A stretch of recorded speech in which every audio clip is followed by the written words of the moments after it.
Hello friends, आप सभी का इस वीडियो और इस चैनल पर बहुत बहुत स्वागत करता हूं। मैं हूं अजय। दोस्तों, आज की ये video class 10 science chapter number 6 जिसका नाम है लाइफ प्रोसेसेस, इस चैप्टर की एक्सरसाइज के क्वेश्चंस के ऊपर है। आज की इस वीडियो से हम एक्सरसाइज के क्वेश्चंस को स्टार्ट कर रहे हैं। इससे पहले वाली वीडियोस में हम सारे के सारे इन टेक्स्ट क्वेश्चंस को डिस्कस कर चुके हैं। अगर आपने उनको नहीं देखा है तो मैं डिस्क्रिप्शन में आपके लिए सभी वीडियोस का लिंक दूंगा। आप उस लिंक पर जाकर क्लिक करके उन सभी वीडियोस को देख सकते हैं और अपने सारे के सारे इन टेक्स्ट क्वेश्चंस के जितने भी डाउट्स हैं वो सब क्लियर कर सकते हैं। तो चलिए अब स्टार्ट करते हैं एक्सरसाइज के क्वेश्चन से। तो एक्सरसाइज के क्वेश्चंस में सबसे पहले एमसीक्यूज हैं, मल्टीपल चॉइस क्वेश्चंस। वैसे एमसीक्यूज आपको लगता होगा बिल्कुल आसान होते हैं, लेकिन एमसीक्यूज एक्चुअल में आसान नहीं, थोड़े मुश्किल होते हैं। जो लिखने वाले आंसर्स होते हैं उनसे भी मुश्किल होते हैं, क्योंकि एमसीक्यूज में क्या होता है, आपके सामने आंसर होता है लेकिन वो आंसर इस तरह से दिया जाता है कि आप कंफ्यूज हो जाते हैं। आपको लगता है ए भी होगा, बी भी होगा, सी भी होगा, डी भी होगा, पता नहीं कौन सा होगा। तो कई बार हमें आंसर पता भी होता है लेकिन ऑप्शंस में कुछ ऐसी चॉइसेस दी होती हैं कि हम काफ़ी कंफ्यूज हो जाते हैं। इसका एक फ़ायदा भी है दोस्तों, फ़ायदा ये है कि आंसर आपके सामने है। तो कुल मिला जुला के एमसीक्यूज़ को इतने हल्के में हमें नहीं लेना चाहिए। आप आगे जाके देखेंगे कि जितनी भी मेन एग्ज़ाम्स है, कॉम्पिटिटिव एग्ज़ाम्स हैं, चाहे वो आईआईटी का हो, चाहे वो नीट का हो, सभी में एमसीक्यूज़ ही आते हैं। चाहे वो आईएएस का एग्ज़ाम हो, उसमें भी एमसीक्यूज़ आते हैं। तो एमसीक्यूज़ को हल्के में नहीं लेना है। तो चलिए स्टार्ट करते हैं आज के पहले क्वेश्चन से। The kidneys in human beings are a part of the system 4।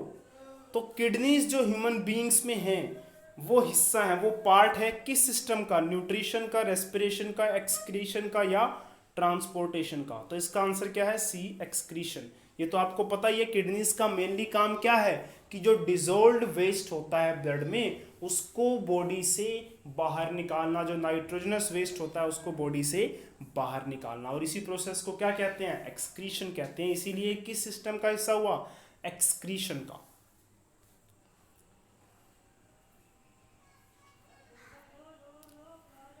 चलिए नेक्स्ट क्वेश्चन की बात करते हैं। क्वेश्चन नंबर 2, इसमें हमें पूछा गया है the xylem in plants are responsible for.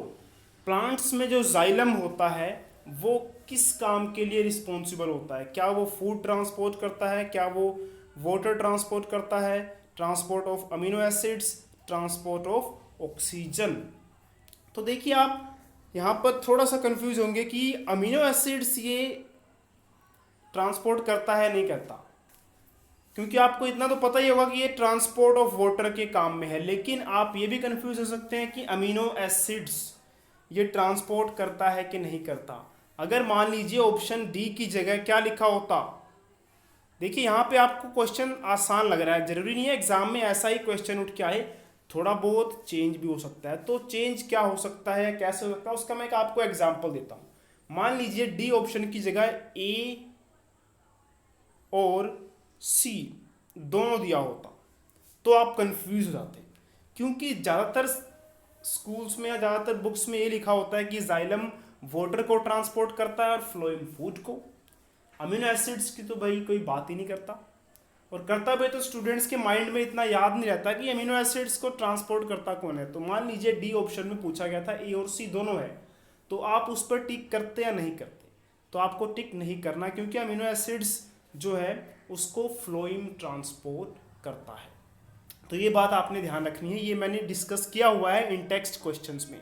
तो मैं जो भी चीज़ें डिस्कस करता हूँ उसको काफ़ी डीपली डिस्कस करता हूँ, ताकि स्टूडेंट्स या जो व्यूवर्स हैं उनको अच्छे से चीज़ों के बारे में पता चल सके। चलिए बात करते हैं क्वेश्चन नंबर 3 की। The autotrophic mode of nutrition requires. Autotrophic mode, autotrophic mode का मतलब क्या है? ऐसा मोड ऑफ न्यूट्रिशन जिसमें क्या किया जाता है, अपना खाना खुद से प्रिपेयर किया जाता है। तो उसके लिए क्या क्या चाहिए होता है? कार्बन डाइऑक्साइड और वाटर। ये तो आपको पता ही है। ऑटोट्रोपिक मोड ऑफ न्यूट्रिशन का एक बेस्ट एग्जांपल्स है प्लांट्स जो फोटोसिंथेसिस करके अपना खाना बनाते हैं। तो उसके लिए उनको क्या क्या चीज़ों की जरूरत पड़ती है ये तो आपको पता ही होगा। कार्बन डाइऑक्साइड और वाटर, क्लोरोफिल चाहिए, सनलाइट चाहिए, और ऑप्शन में डी आ गया ऑल ऑफ द अबव। ये जो क्वेश्चंस आपको दिख रहे हैं बुक में, ये बहुत ही इजी एमसीक्यूज हैं। कई बार आपको ऐसे एमसीक्यूज मिलेंगे जो काफ़ी कंफ्यूजिंग होंगे।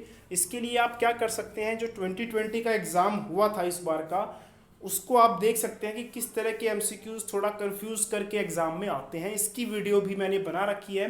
2020 का जो साइंस का एग्ज़ाम हुआ था क्लास 10 का, उसका पूरा का पूरा पेपर मैंने सॉल्व करके उसकी वीडियो बनाई हुई है, आप चाहें तो उसको भी देख सकते हैं।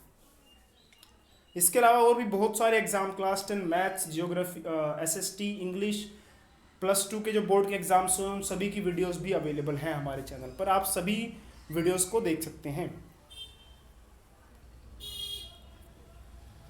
बात करते हैं क्वेश्चन नंबर 4 की। क्वेश्चन नंबर 4 में पूछा गया है the breakdown of pyruvate to give carbon dioxide, water and energy takes place in. तो पायरुवेट जो है वो कार्बन डाइऑक्साइड, वाटर और एनर्जी में ब्रेक डाउन होता है, ठीक है। और ये कहाँ पे होता है, साइटोप्लाज्म, माइटोकॉन्ड्रिया, क्लोरोप्लास्ट, न्यूक्लियस। मान लीजिए आपको इसका आंसर नहीं भी पता तो भी थोड़ा बहुत आप आइडिया रख सकते हैं कि एनर्जी हमें एटीपी से मिलती है, एटीपी। इसके अलावा आपको ये पता है कि माइटोकॉन्ड्रिया को powerhouse of the cell, powerhouse कहते हैं। क्यों कहते हैं, क्योंकि उससे एनर्जी मिलती है। तो यहाँ से भी आप याद रख सकते हैं इसको कि एनर्जी की जब भी बात होगी, एनर्जी मिल रही है तो कहाँ वो होगा काम, माइटोकॉन्ड्रिया में होगा। तो फोर्थ का आंसर क्या हो जाएगा, बी, माइटोकॉन्ड्रिया। तो दोस्तों आज की इस वीडियो में इतना ही। एक्सरसाइज के हमने एमसीक्यूज डिस्कस कर लिए, इसके बाद के क्वेश्चंस अगली वीडियो में डिस्कस की जाएगी, और ये आने वाली वीडियो बहुत जल्दी आपको मिल जाएगी। लगभग मैं रेगुलर ही वीडियो बनाता हूँ रोज़, बहुत एक आधा मुश्किल से ऐसा दिन होता है जब मैं वीडियो नहीं बनाता, तो बहुत जल्दी आपको बाकी क्वेश्चंस की वीडियोस भी मिल जाएंगी। अगर आपको दोस्तों ये सारे के सारे क्वेश्चन समझ में आ गए हैं तो एक लाइक ज़रूर कर दीजिए, और अगर चैनल पर नए हैं तो चैनल को सब्सक्राइब जरूर कीजिए, क्योंकि आपको इस चैनल पर बहुत सारी एजुकेशनल वीडियोज़ मिलेंगी और मिलती रहेंगी। और साथ ही अगर अच्छी लगी हो तो अपने दोस्तों के साथ इसको शेयर करना ना भूलें। तब तक के लिए दोस्तों अलविदा और जय हिंद।